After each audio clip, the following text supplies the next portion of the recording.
27 ವರ್ಷಗಳ ಬಳಿಕ ದಿಲ್ಲಿಯಲ್ಲಿ ಮತ್ತೆ ಅಧಿಕಾರಕ್ಕೆ ಮರಳಿರುವ ಬಿಜೆಪಿಯಿಂದ ಹೊಸ ಸಿಎಂ ಆಗೋರು ಯಾರು? ಕೇಜ್ರಿವಾಲ್ ಅವರನ್ನೇ ಉರುಳಿಸಿದ ದ್ವೇಷ ಭಾಷಣ ಕುಖ್ಯಾತಿಯ ಪರ್ವೇಶ್ ವರ್ಮಾ ಆಗ್ತಾರಾ ಹೊಸ ಸಿಎಂ? ಪಂಜಾಬ್ ಮೇಲೆ ಕಣ್ಣಿಟ್ಟಿರುವ ಬಿಜೆಪಿ ಮಜೀಂದರ್ ಸಿಂಗ್ಗೆ ಸಿಎಂ ಪಟ್ಟ ಕಟ್ಟತ್ತ. ಎಎಪಿ ಪ್ರಚಂಡ ಜಯಭೇರಿ ಬಾರಿಸಿದ್ದಾಗಲೂ ಗೆದ್ದಿದ್ದ ಹಿರಿಯ ನಾಯಕ ವಿಜೇಂದರ್ ಗುಪ್ತಾ ಅವರಿಗೆ ಮಣೆ ಹಾಕ್ತಾರಾ ವರಿಷ್ಠರು? ಸುಷ್ಮಾ ಸ್ವರಾಜ್ ಪುತ್ರಿ ಸಂಸದೆ ಬಾನ್ಸುರಿ ಸ್ವರಾಜ್ಗೆ ಒಲೆಯತ್ತ ಮುಖ್ಯಮಂತ್ರಿ ಹುದ್ದೆ? ಅಥವಾ ಮಧ್ಯಪ್ರದೇಶ ಮತ್ತು ರಾಜಸ್ಥಾನದಂತೆ ದಿಲ್ಲಿಯಲ್ಲೂ ಮೋದಿ ಅಮಿತ್ ಶಾ ಹತ್ರ ಅಚ್ಚರಿಯ ಸಿಎಂ ಅಭ್ಯರ್ಥಿ ಇದ್ದಾರಾ? ದಿಲ್ಲಿಯಲ್ಲಿ ಬಿಜೆಪಿ ಪ್ರಚಂಡ ಜಯಭೇರಿ ಬಾರಿಸಿದೆ. ಆಮ್ ಆದ್ಮಿ ಪಕ್ಷದ ಎಲ್ಲಾ ಲೆಕ್ಕಾಚಾರಗಳನ್ನ ತಲೆ ಕೆಳಗೆ ಮಾಡಿ ಅದನ್ನ ಹೀನಾಯವಾಗಿ ಸೋಲಿಸಿದೆ. 27 ವರ್ಷಗಳ ಬಳಿಕ ದಿಲ್ಲಿ ಅಸೆಂಬ್ಲಿಯಲ್ಲಿ ಕಮಲ ಅರಳಿದೆ. ಆದರೆ ದಿಲ್ಲಿಯಲ್ಲಿ ಮತ್ತೆ ಬಿಜೆಪಿ ಸರ್ಕಾರ ರಚಿಸುವಾಗ ಯಾರಾಗಲಿದ್ದಾರೆ ಹೊಸ ಮುಖ್ಯಮಂತ್ರಿ? ದಿಲ್ಲಿ ಬಿಜೆಪಿ ಪಾಲಿನ ಅತಿದೊಡ್ಡ ದೌರ್ಬಲ್ಯವೇ ಅದರ ನಾಯಕತ್ವ ಅಂತ ಹೇಳಲಾಗ್ತಾ ಇತ್ತು. ಕೇಜ್ರಿವಾಲ್ ಎದುರು ನಿಂತು ಜನರ ವಿಶ್ವಾಸ ಗಳಿಸುವ ಒಬ್ಬ ವರ್ಚಸ್ವಿ ನಾಯಕ ಬಿಜೆಪಿಯಲ್ಲಿಲ್ಲ. ಹಾಗಾಗಿನೇ ಬಿಜೆಪಿ ಸಿಎಂ ಅಭ್ಯರ್ಥಿ ಯಾರು ಅಂತ ಘೋಷಿಸುತ್ತಿಲ್ಲ ಅಂತ ವಿಶ್ಲೇಷಣೆ ಮಾಡಲಾಗ್ತಿತ್ತು. ಆದರೆ ಈಗ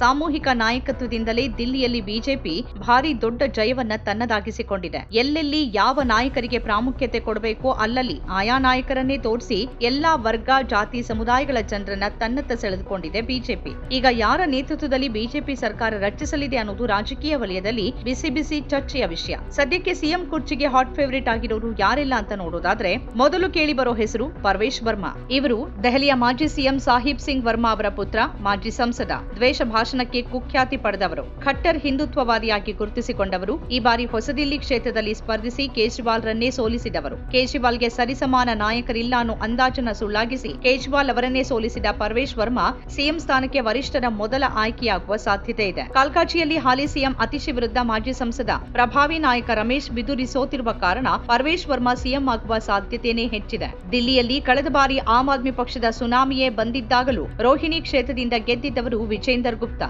ದಿಲ್ಲಿ ಬಿಜೆಪಿ ಅಧ್ಯಕ್ಷರಾಗಿ ದಿಲ್ಲಿ ಅಸೆಂಬ್ಲಿಯಲ್ಲಿ ವಿಪಕ್ಷ ನಾಯಕರಾಗಿದ್ದವರು. ಬಿಜೆಪಿಯ ಈ ಹಿರಿಯ ನಾಯಕನಿಗೆ ಸಿಎಂ ಪಟ್ಟ ಕೊಟ್ಟರೂ ಆಶ್ಚರ್ಯ ಇಲ್ಲ. 3 ಬಾರಿ ಸತತವಾಗಿ ಗೆದ್ದಿರುವ ವಿಜೇಂದರ್ ಗುಪ್ತಾರಿಂದ ಪರ್ವೇಶ್ ವರ್ಮಾ ಸಿಎಂ ಸ್ಥಾನಕ್ಕೆ ದೊಡ್ಡ ಸ್ಪರ್ಧೆಯನ್ನ ಎದುರಿಸಬಹುದು.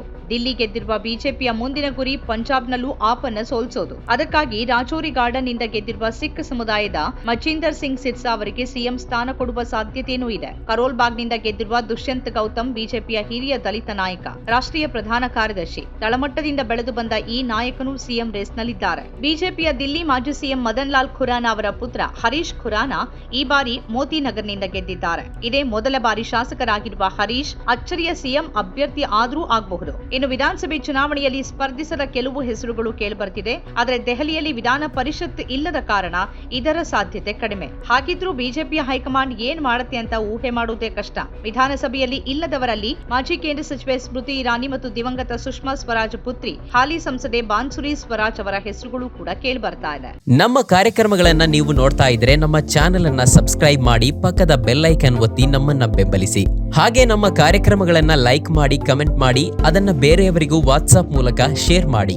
ನೀವು ಹೀಗೆ ಮಾಡಿದಾಗ ನಮ್ಮ ಚಾನೆಲ್ ಇನ್ನಷ್ಟು ಮತ್ತಷ್ಟು ಜನರಿಗೆ ತಲುಪಲು ನೀವು ನಮ್ಮೊಂದಿಗೆ ಸಹಕರಿಸಿದ ಹಾಗಾಗುತ್ತೆ.